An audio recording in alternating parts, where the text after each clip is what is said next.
नमस्कार दोस्तों, स्वागत है आपका CHG के क्लासेज यूट्यूब चैनल में। चलिए दोस्तों, भारतीय संविधान की MCQ सीरीज में आज का आपका टॉपिक है राज्य के नीति निर्देशक तत्व। नीति निर्देशक तत्वों में जो क्वेश्चन आपके एग्जाम में बार बार पूछे जाते हैं, उन्हें आज हम MCQ में कवर करेंगे। चलिए स्टार्ट करने से पहले अगर आपको वीडियो हेल्पफुल लगे तो वीडियो को लाइक कर देना और अपने दोस्तों को शेयर जरूर कर देना। चलिए स्टार्ट करते हैं। पहला प्रश्न है, भारतीय संविधान में राज्य के नीति निर्देशक तत्व ग्रहण किए गए हैं ब्रिटेन से, आयरलैंड से, पूर्व सोवियत संघ से या फ्रांस से। सही आंसर है इसका ऑप्शन नंबर बी, आयरलैंड से। अगला प्रश्न है, राज्य के नीति निर्देशक तत्वों का उल्लेख भारतीय संविधान के किस भाग में है? भाग सेकंड में, भाग थर्ड में, भाग फोर में या भाग फाइव में। सही आंसर इसका ऑप्शन नंबर सी, भाग फोर में। अगला प्रश्न है, भारतीय संविधान के किस अनुच्छेद में राज्य के नीति निर्देशक तत्वों का उल्लेख है? अनुच्छेद 33 से 46, अनुच्छेद 34 से 48, अनुच्छेद 36 से 51 या अनुच्छेद 34 से 52। सही आंसर इसका ऑप्शन नंबर सी, अनुच्छेद 36 से 51। अगला प्रश्न है, संविधान का वो कौन सा भाग है जो संविधान के निर्माताओं के मस्तिष्क और उद्देश्यों को प्रतिबंधित करता है? मूल अधिकार, संविधान की प्रस्तावना, भारतीय नागरिकता या राज्य के नीति निर्देशक तत्व। सही आंसर इसका ऑप्शन नंबर डी, राज्य के नीति निर्देशक तत्व। अगला प्रश्न है, राज्य के नीति निर्देशक तत्वों में निम्नलिखित में से किन किन प्रकार के सिद्धांत अंतर्निहित हैं? आर्थिक सिद्धांत, सामाजिक सिद्धांत, प्रशासनिक सिद्धांत या उपरोक्त सभी। सही आंसर इसका ऑप्शन नंबर डी, उपरोक्त सभी। अगला प्रश्न है, भारतीय संविधान में राज्य के नीति निर्देशक सिद्धांतों को शामिल करने के पीछे मुख्य उद्देश्य क्या था? कल्याणकारी राज्य की स्थापना करना, धर्मनिरपेक्ष राज्य की स्थापना करना, सरकार के निरंकुश कार्यों पर नियंत्रण रखना या नागरिकों के विकास के लिए सर्वोत्तम अवसर प्रदान करना। सही आंसर इसका ऑप्शन नंबर एक, कल्याणकारी राज्य की स्थापना करना। अगला प्रश्न है, निम्न में से किसने नीति निर्देशक सिद्धांतों को बैंक की सुविधा अनुसार दे उत्तर दिनांकित चेक कहा है? एच कुंजरू ने, ए के अय्यर ने, एच बी कामत ने या के टी शाह ने। सही आंसर इसका ऑप्शन नंबर डी, के टी शाह ने। अगला प्रश्न है, किस संवैधानिक संशोधन अधिनियम ने राज्य की नीति निर्देशक तत्वों को मौलिक अधिकारों की अपेक्षा अधिक प्रभावशाली बनाया है? 42वां संविधान संशोधन अधिनियम 1976, 43वां संविधान संशोधन अधिनियम 1977, 44वां संविधान अधिनियम 1978 या 45वां संविधान संशोधन अधिनियम 1980। सही आंसर इसका ऑप्शन नंबर ए, 42वां संविधान संशोधन अधिनियम 1977। अगला प्रश्न है, नीति निर्देशक सिद्धांत हैं वाद योग्य नहीं, मौलिक अधिकार या उपरोक्त में से कोई नहीं।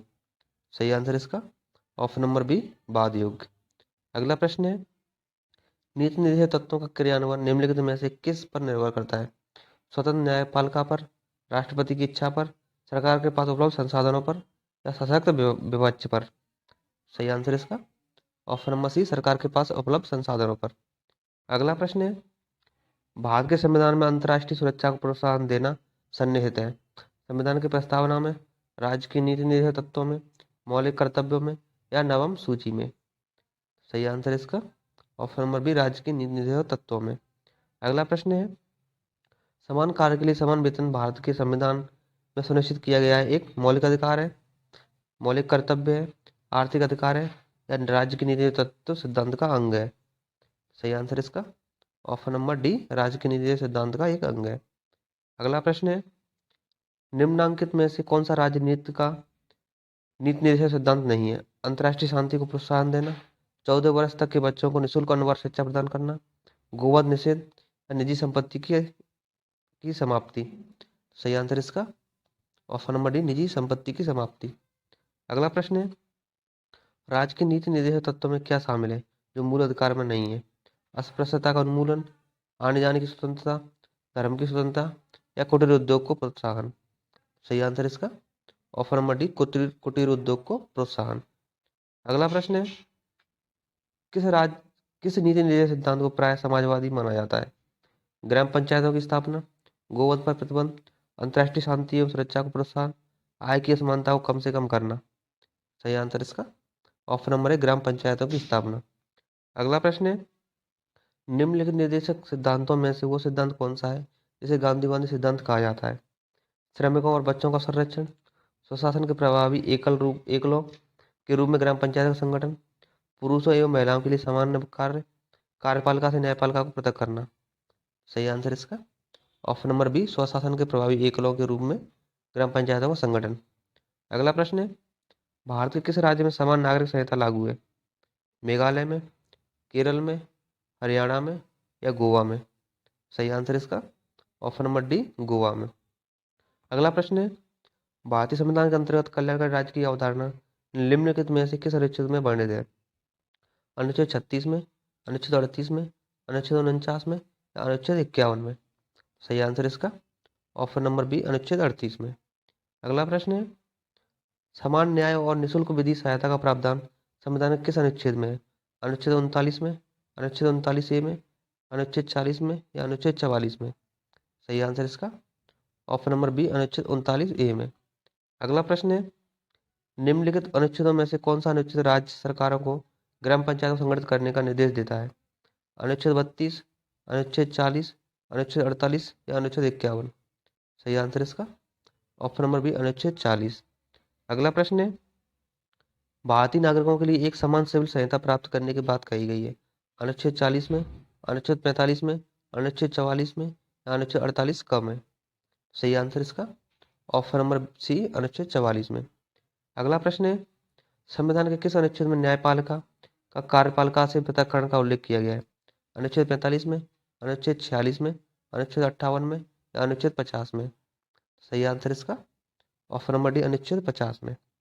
अगला प्रश्न है, राज्य की नीति निर्देशक सिद्धांतों में से किस अनुच्छेद का संबंध अंतर्राष्ट्रीय शांति और सुरक्षा के संवर्धन से है?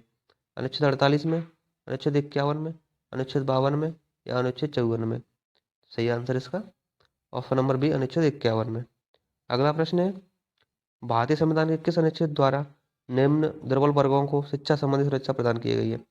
अनुच्छेद 45 में, अनुच्छेद 46 में, अनुच्छेद 47 में या अनुच्छेद 48 में? सही आंसर इसका ऑप्शन नंबर बी, अनुच्छेद 46 में।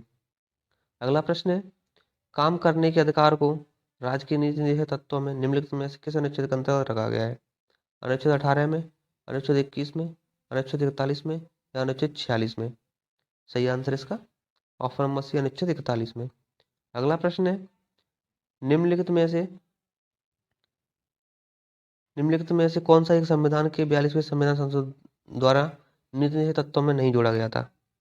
शोषण से युवाओं द्वारा तथा बच्चों की सुरक्षा, समान न्याय तथा निःशुल्क कानूनी सलाह, सभी नागरिकों के लिए समान आचार संहिता लागू या उद्योगों के प्रबंधन में श्रमिकों की भागीदारी?